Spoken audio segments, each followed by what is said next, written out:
میرے دو باپ تھے، ایک امیر تھا اور دوسرا غریب۔ ایک بہت بڑا پروفیسر تھا، اس نے پی ایچ ڈی کر رکھی تھی اور اسٹینفورڈ یونیورسٹی، شکاگو یونیورسٹی اور نارتھ ویسٹرن یونیورسٹی سے پڑھ چکا تھا، جبکہ غریب باپ 8ویں جماعت میں اسکول سے بھاگ گیا تھا۔ دونوں ہی اپنے میدانوں میں کامیاب تھے، محنتی تھے اور اچھا خاصا کماتے تھے، لیکن ایک ساری زندگی پیسے کے پیچھے بھاگتا رہا اور جب وہ مرا تو اپنا قرض بچوں پر لاد گیا۔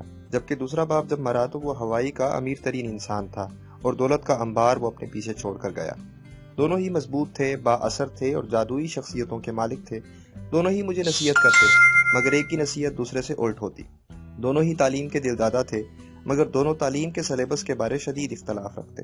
دونوں کو ہی پیسہ کمانے کی دھن تھی، مگر پیسے کے متعلق دونوں کے نظریات ایک دوسرے سے بہت مختلف تھے۔ ایک کہتا پیسے کا پیار سب برائیوں کی جڑ ہے، اور دوسرا کہتا پیسوں کی کمی تمام برائیوں کی جڑ ہے۔ اب جب کہ میرے سر پر دو با اختیار باپوں کا سایہ تھا، مجھے خاصی تکلیف کا سامنا کرنا پڑتا، کیونکہ ایک کچھ کہتا اور دوسرا کچھ، اور یہی فرق پڑا۔ میں دونوں سے محبت کرتا تھا، لیکن دونوں کی باتیں خواہ مخواہ نہیں مانتا تھا، بلکہ خوب غور و فکر کرتا، اور اسی غور و فکر نے میری زندگی میں سارا فرق ڈالا۔ سارا مسئلہ ہی حل ہو جاتا اگر میں کہتا کہ ایک ٹھیک کہتا ہے، اس کی بات مان لیتا ہوں، اور دوسرے کو عقل نہیں، پتہ نہیں کیا ناپ شناپ بکتا رہتا ہے۔ مگر مجھے دونوں سے محبت تھی اور دونوں کی باتیں میں غور سے سنتا۔ اگر امیر امیر ہیں تو اس کی وجہ ہے، اور غریب اگر غریب ہیں تو اس کی بھی وجہ ہے، اور اگر مڈل کلاس پسی ہوئی ہے تو اس کی بھی وجہ ہے۔ پیسے کے متعلق امیروں اور غریبوں کی سوچ میں فرق ہے، اور یہی سوچ امیر کو امیر بناتی ہے اور غریب کو ساری زندگی پیسے کے لیے پریشان رکھتی ہے۔ مسئلہ یہ ہے کہ پیسے کے متعلق سکولوں میں کچھ نہیں پڑھایا جاتا، اگرچہ سکولوں میں کافی مزید مضمون پڑھائے جاتے ہیں، مگر پیسے کے متعلق تربیت بالکل نہیں ہے۔ یہی وجہ ہے کہ بینکر، ڈاکٹر، اکاؤنٹنٹ جو سکولوں میں بہت اچھے نمبروں سے پاس ہوتے ہیں، پیسے کے متعلق بہت کم سمجھ بوجھ رکھتے ہیں۔ ہمارے اتنے بڑے قومی قرضے کی وجہ بھی یہی انتہائی تعلیم یافتہ سیاستدان، حکومتی افسر اور بیوروکریٹ ہے، جو بغیر سوچے سمجھے مالیاتی فیصلے کرتے ہیں۔ میں نئی صدی کی طرف جب دیکھتا ہوں تو مجھ پر خوف طاری ہو جاتا ہے۔ ہر کوئی پیسے کی دوڑ میں لگا ہوا ہے، مگر پیسہ ہے کیا اور یہ کیسے کام کرتا ہے، اس کے متعلق لوگوں کی سمجھ بوجھ نہ ہونے کے برابر ہے۔ بچوں کو پیسوں کے متعلق بتانا اور ان کی تربیت کرنا اب لازم ہے، اگلی صدی میں پنپنے اور زندگی کا مزہ اٹھانے کے لیے۔ اب چونکہ میرے دو باپ تھے، ایک کہتا میں یہ چیز نہیں خرید سکتا، لیکن دوسرا کہتا ایسا نہیں سوچتے، سوال کرو کہ میں یہ چیز کیسے خرید سکتا ہوں۔ امیر باپ کہتا کہ جب تم یہ کہتے ہو کہ میں یہ چیز نہیں خرید سکتا تو تم اپنے ذہن کو سلا دیتے ہو، جبکہ اسی وقت یہ کہنا کہ میں یہ چیز کیسے خرید سکتا ہوں ذہن کو جگا دیتا ہے۔ امیر باپ کہتا ذہن کو کام میں لاؤ، ذہن کی مشق کا اسے جنون کی حد تک شوق تھا۔ دونوں باپ بہت محنت کرتے، مگر ایک باپ جیسے ہی پیسے کا معاملہ آتا اپنے دماغ کو سلا دیتا اور دوسرا اسی وقت ذہن کی مشق شروع کر دیتا۔ اس کا نتیجہ یہ ہوا کہ ایک دولت مند ہوتا گیا اور دوسرا غریب سے غریب تر۔ یہ بالکل ایسے ہی ہے کہ ایک شخص روزانہ جم میں جا کر ورزش کرتا ہے اور دوسرا کرسی پر بیٹھ کر ٹی وی ریموٹ کے ساتھ کھیلتا ہے۔ جس طرح ہر روز ورزش کرنے سے صحت اچھی ہوتی ہے، اسی طرح ذہنی ورزش کرنے سے ذہن مضبوط ہوتا ہے اور دولت میں اضافہ ہوتا ہے۔ سستی صحت اور ذہن دونوں کے لیے نقصان دہ ہے۔ میرا غریب باپ کہتا محنت سے پڑھائی کرو تاکہ تمہیں کسی اچھی کمپنی میں نوکری مل سکے، جبکہ امیر باپ کہتا شوق سے پڑھو تاکہ ایک اچھی کمپنی خرید سکو۔ غریب باپ کہتا میری تنگی کی وجہ میرے بچے ہیں، اور امیر باپ کہتا مجھے دولت پیدا کرنی ہے کیونکہ میرے بچے ہیں۔ غریب باپ کہتا کھانے کے دوران پیسے کے متعلق بات نہیں کرتے، امیر باپ کہتا پیسوں کے متعلق بات کیا کرو۔ غریب باپ کہتا جب پیسے کا معاملہ ہو تو بہت احتیاط سے کام لیا کرو کیونکہ یہ بہت خطرناک کام ہے، جبکہ امیر باپ کہتا خطرات سے مقابلہ کرنے کی ہمت پیدا کرو۔ غریب باپ کہتا مجھے بڑا گھر اور گاڑیاں لینی ہے، جبکہ امیر باپ کہتا بڑا گھر اور گاڑیاں بوجھ ہیں۔ دونوں وقت پر اپنے بل ادا کرتے، مگر غریب باپ شروع میں ہی ادائیگی کر دیتا اور امیر باپ سب سے آخر میں۔ غریب باپ کہتا کہ حکومت کو ہماری دیکھ بھال کرنی چاہیے کیونکہ ہم حکومت کی خدمت کرتے ہیں، جبکہ امیر باپ کہتا اپنے آپ پر بھروسہ کرو۔ غریب باپ کو چھٹیاں کرنے کا بہت شوق تھا، جبکہ امیر باپ کو چھٹیوں سے نفرت تھی۔ غریب باپ پیسے کی بچت کا درس دیتا، جبکہ امیر باپ پیسے کو کام میں لانے کا درس دیتا۔ دو مضبوط باپوں کے ساتھ رہتے مجھے زندگی کو پرکھنے کا خوب موقع ملا، اور یہ میں جان سکا کہ خیالات اور سوچ ہی زندگی بناتے بھی ہیں اور زندگی تباہ بھی کرتے ہیں۔ غریب باپ ہمیشہ کہتا میں کبھی بھی دولت مند نہیں بنوں گا، اور ان کی پیشین گوئی بالکل سچ ثابت ہوئی، جبکہ دوسرا باپ امیر باپ ہمیشہ اپنے آپ کو دولت مند سمجھتا، حتیٰ کہ جب وہ کسی زمانے میں کنگال تھا تب بھی وہ اپنے آپ کو دولت مند ہی گردانتا تھا، کیونکہ وہ کہتا کہ غربت صرف ایک سوچ ہے، غریب ہونے اور کنگال ہونے میں فرق ہے، پیسے کا نہ ہونا وقتی ہے مگر غربت ایک ذہنی کیفیت ہے۔ میرا امیر باپ کہتا دولت طاقت ہے، جبکہ غریب باپ کہتا سب فساد کی جڑ ہی دولت ہے۔ 9 سال کی عمر میں نے فیصلہ کر لیا کہ میں امیر باپ کی نصیحت پر عمل کروں گا اور غریب باپ کے مشوروں سے دور رہوں گا۔ رابرٹ فراسٹ میرا ایک پسندیدہ شاعر ہے جس کی ایک مشہور نظم ہے، وہ راستہ جس پر بہت کم لوگ چلے۔ اس کا مفہوم کچھ یوں ہے: جس راستے پر سب لوگ چلتے ہیں اس پر چلنا آسان ہے اور اس کی منزل معمولی ہے، جبکہ وہ راستہ جس پر بہت کم لوگ چلتے ہیں دشوار ہے، مشکل ہے، مگر اس کی منزل قابل رشک ہے۔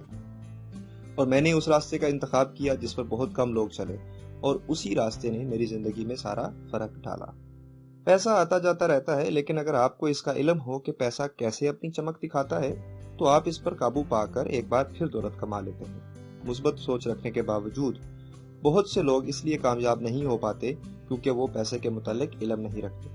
چونکہ 9 سال کی عمر میں نے آغاز کیا تو جو سبق میرے امیر باپ نے مجھے پڑھائے وہ سادہ تھے، اور جب میری پڑھائی مکمل ہوئی تو مجھے اندازہ ہوا کہ وہ صرف 6 سبق تھے جو میرا امیر باپ مسلسل 30 سال تک میرے ذہن میں ڈالنے کی کوشش کرتا رہا، اور وہ 6 سادہ سبق یہ ہیں: نمبر 1، دولت مند پیسے کے لیے کام نہیں کرتے۔ نمبر 2، پیسے کی تعلیم بہت ضروری ہے۔ نمبر 3، اپنے کام سے کام رکھو۔ نمبر 4، بلوں کی تاریخ اور کمپنیوں کی طاقت کے بارے علم حاصل کرو۔ نمبر 5، امیر روپیہ پیدا کرتے ہیں۔ اور نمبر 6، سیکھنے کے لیے کام کرو، پیسوں کے لیے نہیں۔ دولت مند پیسے کے لیے کام نہیں کرتے۔ ڈیڈ، کیا آپ مجھے بتا سکتے ہیں کہ امیر کیسے بنتے ہیں؟ میرے باپ نے شام کا اخبار نیچے رکھا اور سوال کیا، بیٹے آپ امیر کیوں بننا چاہتے ہو؟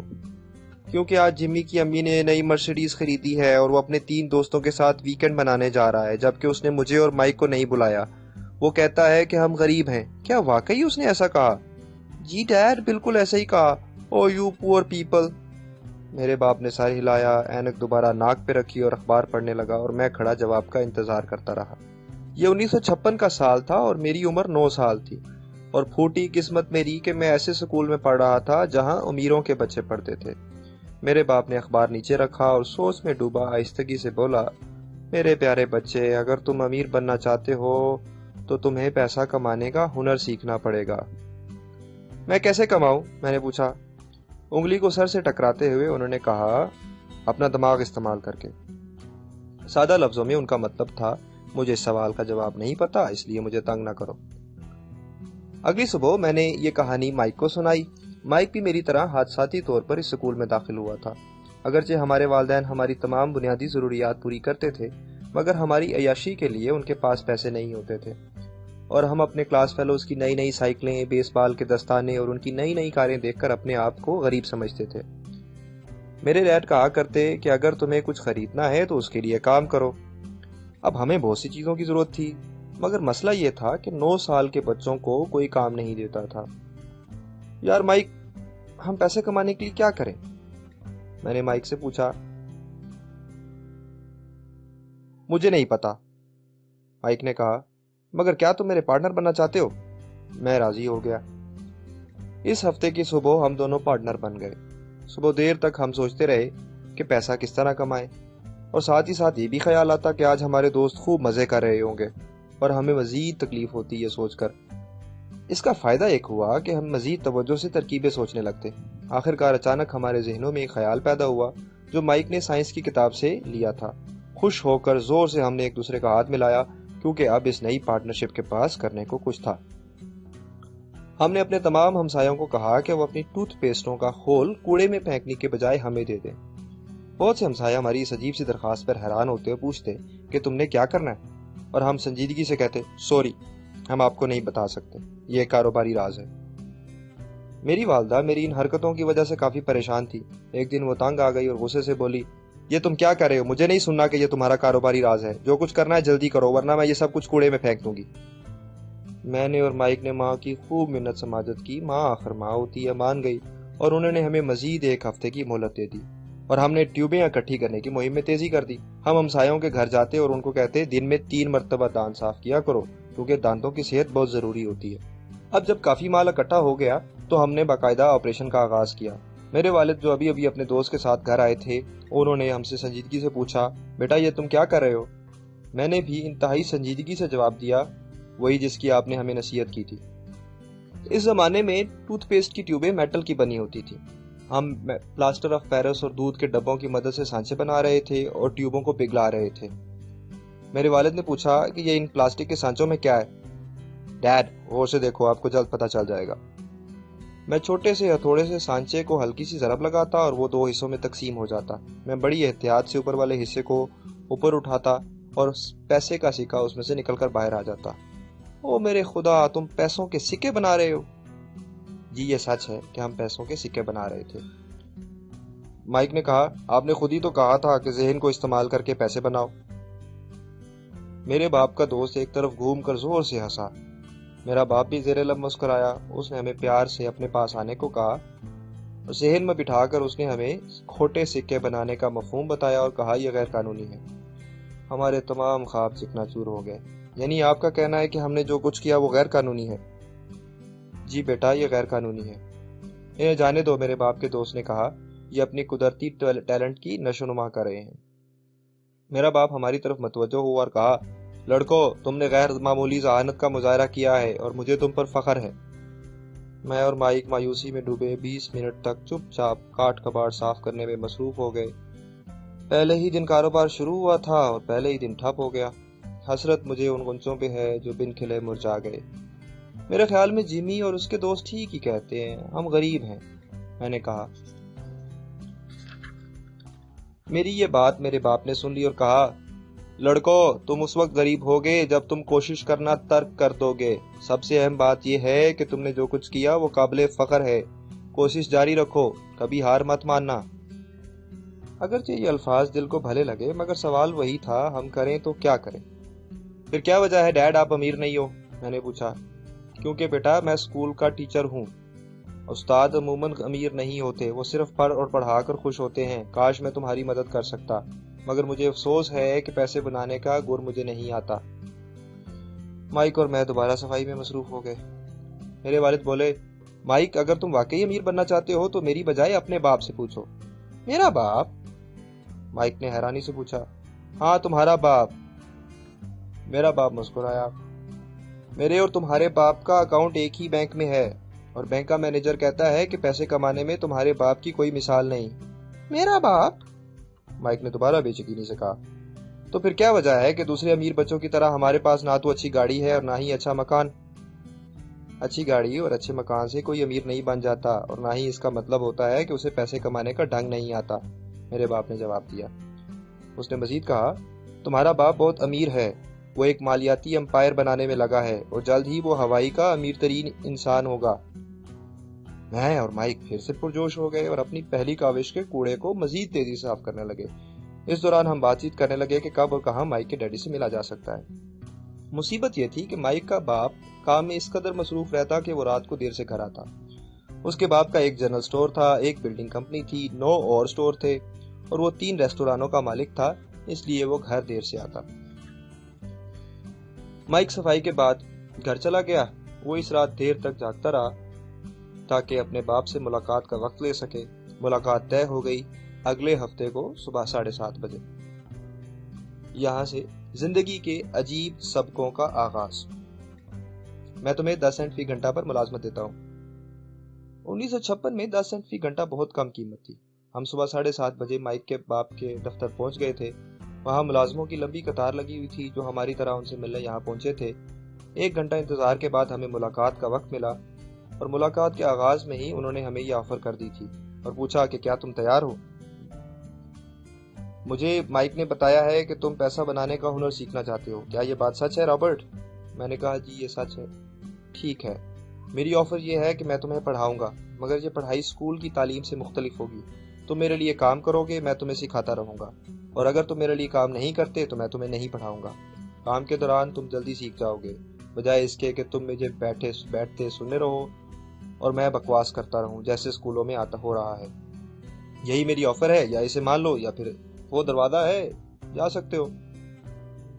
میں ایک سوال پوچھ سکتا ہوں؟ میں نے کہا، نہیں، کوئی سوال نہیں، اگر قبول ہے تو مان لو۔ میں مصروف آدمی ہوں، میرا ہر لمحہ قیمتی ہے اور فضول بحث میں وقت ضائع نہیں کرتا۔ ویسے بھی اگر تم فیصلہ کرنے میں کمزور ہو تو تم پیسہ نہیں بنا سکتے۔ موقع آتے جاتے رہتے ہیں، وقت پر فیصلہ کرنا ایک بہت بڑی خوبی ہے۔ تم موقع کی تلاش میں تھے، وہ میں نے تمہیں دے دیا۔ مائک کے باپ نے چبھتی ہوئی مسکراہٹ سے کہا۔ میں قبول کرتا ہوں، میں نے کہا۔ مجھے بھی قبول ہے، مائک نے کہا۔ Very good. 10 منٹ میں مسز مارٹن تمہیں تمہارا کام بتا دے گی. تمہیں 10 سینٹ فی گھنٹہ کے حساب سے مزدوری ملے گی اور تم ہفتے کے روز 3 گھنٹے کام کیا کرو گے. مگر آج تو مجھے کرکٹ کھیلنی ہے، میں نے کہا. مائک کے باپ نے سنجیدگی سے کہا، قبول کر لو یا انکار کر دو. مجھے قبول. میں نے کھیلنے پر کام کو ترجیح دی. اس دن ہم دونوں نے مسز مارٹن کے لیے کام شروع کر دیا. ہمارا کام سٹور پر پڑی اشیاء کو شیلفوں سے اتار کر ان کو صاف کرنا اور دوبارہ شیلفوں پر رکھنا تھا. 3 ہفتوں تک ہم مسز مارٹن کے لیے کام کرتے رہے. دوپہر تک ہمارا کام ختم ہو جاتا اور وہ ہماری ہتھیلی پر 30 سینٹ رکھ دیتی. 30 سینٹ کوئی بڑی رقم نہ تھی. میں ان پیسوں سے کامک بکس خریدتا اور گھر چلا جاتا.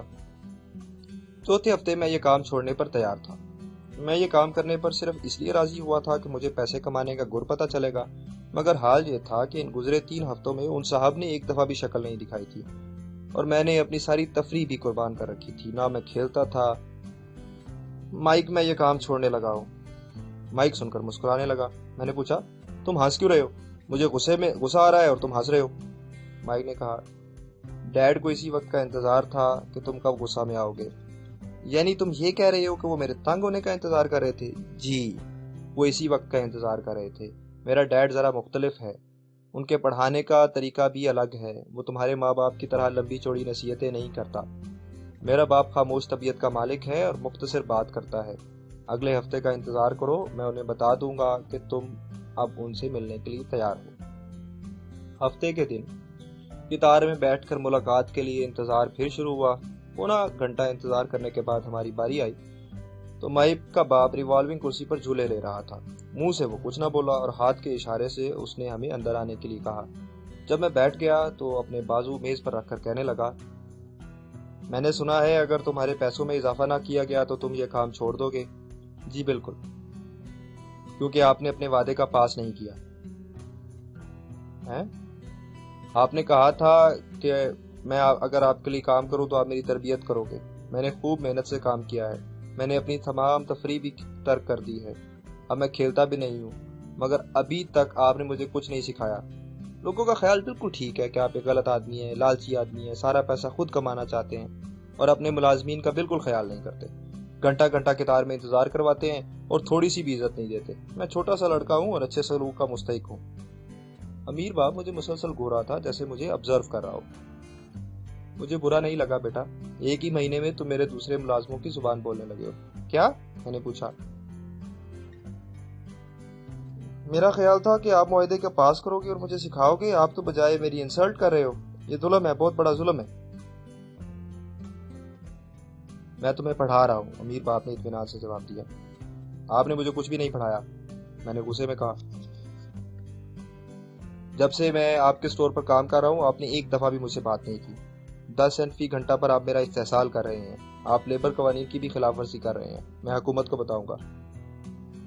امیر باپ اطمینان سے کہنے لگا، اب تم بالکل اسی لہجے میں بات کر رہے ہو جس لہجے میں میرے پرانے ملازم بات کرتے تھے، وہ جنہیں میں نے خود نکال دیا یا وہ خود بھاگ گئے. تمہیں کیسے معلوم کہ میں تمہیں کچھ نہیں پڑھا رہا؟ کیونکہ آپ نے مجھ سے کبھی بات نہیں کی. کیا پڑھائی سے تمہاری مراد بات چیت کرنا اور لیکچر دینا ہے؟ امیر باپ نے پوچھا. جی بالکل، میں نے جواب دیا. اسکول میں تمہیں ایسے ہی پڑھایا جاتا ہے، مگر بیٹا زندگی ایسے نہیں سکھاتی. اور میرے خیال میں زندگی سب سے بڑی استاد ہے.